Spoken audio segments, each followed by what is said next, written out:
première astuce concerne le fait de répondre en privé à des messages de groupe. Un exemple simple, je me rends dans le groupe usine et je veux répondre à ce message de School Kid dans le groupe usine, mais dans son inbox. Donc ce que je fais, c'est que je vais maintenir mon doigt appuyé sur School Kid.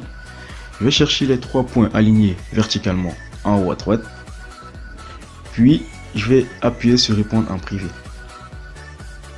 Donc ce que WhatsApp va faire, c'est qu'il va directement indexer le message dans le groupe où School Kid a publié son message pour que je lui réponde directement.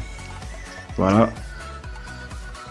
Bon, on va mettre une réponse simple et on passe. Voilà, à vous d'en trouver l'utilité, je vais pas m'attarder dessus. Ok, donc je vais passer directement au deuxième tutoriel, à la deuxième astuce qui concerne la lecture de vidéos Instagram, Facebook et YouTube directement sur WhatsApp.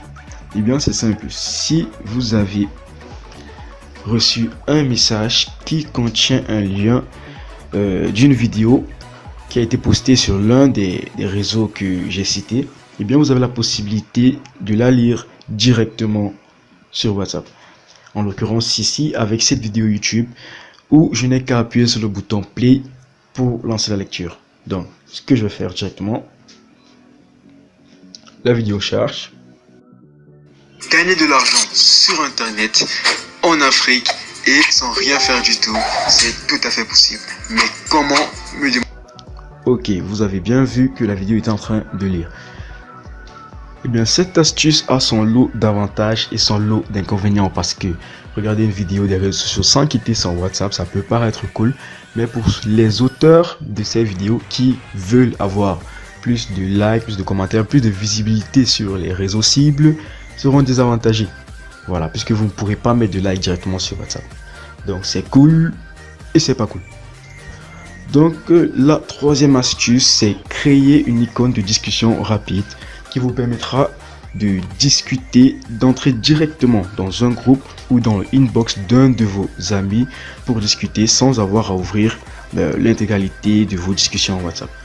Donc on va juste aller sur School Kid 237 qui est d'ailleurs un youtubeur. On va chercher toujours les 3 points alignés verticalement et on va cliquer sur ajouter un raccourci de discussion. Voilà, le raccourci a été ajouté sur l'écran d'accueil et le voici.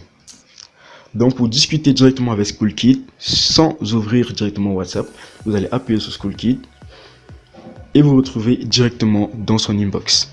Voilà, ça c'est une astuce qui peut aider plus d'un. Et bien la quatrième astuce, c'est épingler une discussion. Alors épingler une discussion, c'est quoi? C'est mettre la discussion au top de vos conversations. Vous savez que lorsque vous recevez des messages WhatsApp, le message envoyé le plus tard se retrouvera toujours au top. Donc si vous ne voulez pas perdre le fil d'une discussion avec quelqu'un, vous pouvez épingler l'icône de cette personne directement sur WhatsApp. Donc on va encore aller sur School Kid, on maintient notre doigt appuyé dessus, puis on appuie sur épingler.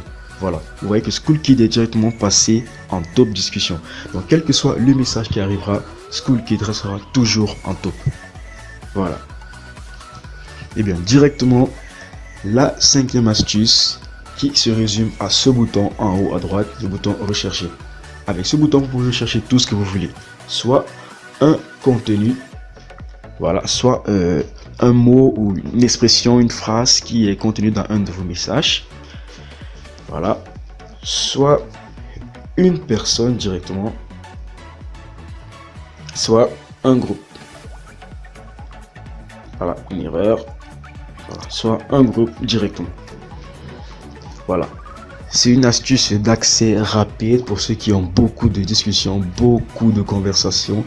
Et avec ceci, ils pourront se retrouver plus facilement. Donc la sixième astuce, en fait, c'est de devenir invisible sur WhatsApp. Avec cette astuce, personne ne pourra réellement connaître votre état de connexion. Donc, pour ce faire, vous allez aller sur les 3 points alignés verticalement à droite, paramètres, compte, confidentialité et faire comme ceci, vue à vous mettez personne, photo de profil personne et tout le reste pareil. Voilà. Vous allez aussi mettre les confirmations de lecture, vous allez les désactiver. Les confirmations de lecture, c'est quoi? C'est souvent ces deux checkmarks qui deviennent bleus lorsque une personne a lu votre message. Voilà, vous pouvez les désactiver pour que personne ne voit les vôtres, donc personne ne saura si vous avez lu en effet leur message. Mais la contrepartie, c'est que si vous faites ça, alors vous aussi, vous ne pourrez rien voir chez les autres. Donc c'est donnant-donnant. Tu ne veux que personne ne te voit, donc tu ne verras personne. Et je crois que c'est plutôt un bon système. Alors la 7e astuce concerne la gestion de groupe. Bon, gestion de groupe, c'est un peu trop dire, mais ça peut vous aider dans le sens où vous souhaitez instaurer un peu de discipline, un peu plus de discipline dans votre groupe. Voilà par exemple mon groupe Blackload. Ce que je vais faire, c'est que je vais aller directement dans paramètres du groupe. Et là, vous avez ces deux options. Modifier les infos du groupe. Voilà. Choisissez qui peut changer le sujet, l'icône et la description du groupe. Là, j'ai mis administrateur seulement. Vous pouvez mettre tous les participants. Mais pour ce genre de groupe, je n'aimerais pas que tout le monde puisse changer le sujet, le titre et autres. Voilà, donc c'est la même chose pour l'envoi des messages. C'est le plus souvent utilisé pour des groupes à diffusion unilatérale, comme des groupes de vente et beaucoup d'autres groupes, quoi. Donc ça peut vous être très utile si vous avez un groupe de ce genre. Et la dernière astuce, c'est l'envoi des stickers. Alors qu'est-ce qu'un sticker? Un sticker, c'est une entité qui a la limite entre l'emoji et l'image. Voilà, et ça vous permet d'exprimer, on va dire, entre guillemets, au mieux, votre ressenti, votre état d'esprit et bien d'autres. Alors pour envoyer un sticker, on va appuyer sur le bouton des emojis, se diriger sur la barre horizontale en bas et cliquer sur la 4e icône. Et là, vous avez vos stickers. Voilà. Vous avez plusieurs stickers là que vous pouvez bien sûr télécharger en allant à l'extrême droite et en cliquant sur le bouton plus. Voilà, vous pouvez en télécharger et en sélectionner plusieurs. Voilà. Donc parmi les stickers que j'ai, pour en envoyer un, ce qu'il y a à faire, c'est juste d'appuyer dessus. Voilà, c'est tout. Il faut appuyer sur le stickers et il est envoyé. Ok. Donc, ce sera tout pour ce tutoriel. Ce sera tout pour les 8 astuces, les 8 fonctionnalités WhatsApp.